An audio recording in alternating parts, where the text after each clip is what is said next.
ကျွန်တော်ရဲ့ online class မှာတက်နေတဲ့သင်တန်းသူရဲ့ဆက်ထဲမှာ Telegram မရှိလို့ကျွန်တော်ဒါ Telegram download ဆွဲပြီးတော့ install လုပ်တဲ့နည်းလေးကိုကျွန်တော်သင်ပေးထားတဲ့ video လေးပဲဖြစ်ပါတယ် TikTok ကမိတ်ဆွေလေးသိရအောင်လို့ကျွန်တော်ဒီပုံ TikTok ပေါ်မှာ share ပေးထားတာဖြစ်ပါတယ်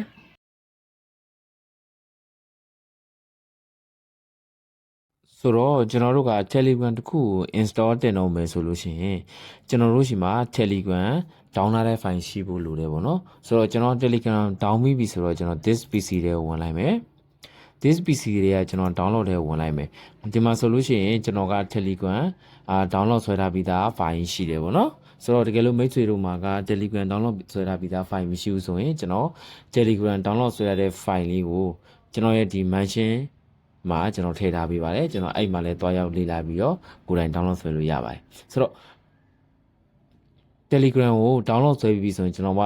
download ထဲကိုဝင်လိုက်ပါပြီးလို့ရှိရင် Telegram software ကိုတွားချလိုက်ချပြီးပြီဆိုရင်ကျွန်တော်ကဒီအောင် install တင်ဖို့အတွက် Telegram ကိုကျွန်တော်ကတစ်ဖက်ကလေးနဲ့ဝင်လိုက်မယ်နှစ်ချက်ဝင်လိုက်မယ်အခုလိုမျိုးလေးပေါ်လာပြီဆိုရင်ကျွန်တော်က language ရွေးရပါမယ်ဒီမှာကျွန်တော်က English ပဲထားလိုက်ပါမယ်ဒီဟာဆိုလို့ရှိရင်ကျွန်တော် next ပဲဆက်နေလို့ရပါတယ်ဒါကတော့ကျွန်တော်ရဲ့ file ကိုဘယ်ထဲကိုထည့်မှာလဲဆိုတဲ့ data လမ်းကြောင်းကိုပြပြတာပါ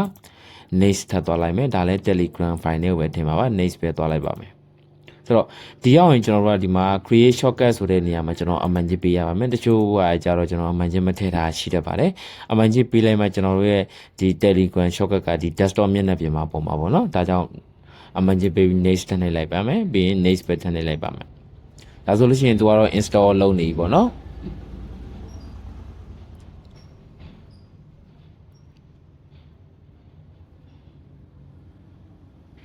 โอเคဒါဆိုရင်ကျွန်တော်ရဲ့ Telegram file လေးက install တင်လို့ပြီးသွားပါပြီဒီမှာ install Telegram လေးပေါ်နေပြီပဲဖြစ်ပါတယ်ဒါဆိုကျွန်တော် finish နေလိုက်ပါမယ်ဒါဆိုရင်တော့ရပါပြီ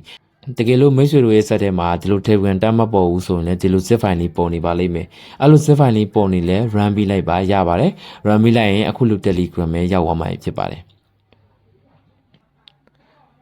ဒါဆိုရင်တော့ကျွန်တော် Telegram ကျွန်တော်ဖွင့်လိုက်မယ်ဆိုရင်အခုလိုမျိုး stat message လေးပေါ်နေမှာပါဒါတော့ကျွန်တော်တို့ဖုန်းတစ်လုံးလိုပါပဲ Telegram ကိုစပြီးတော့ set up လုပ်ပါမယ်ဆိုတော့ဒီထဲဝင်ပြီးတော့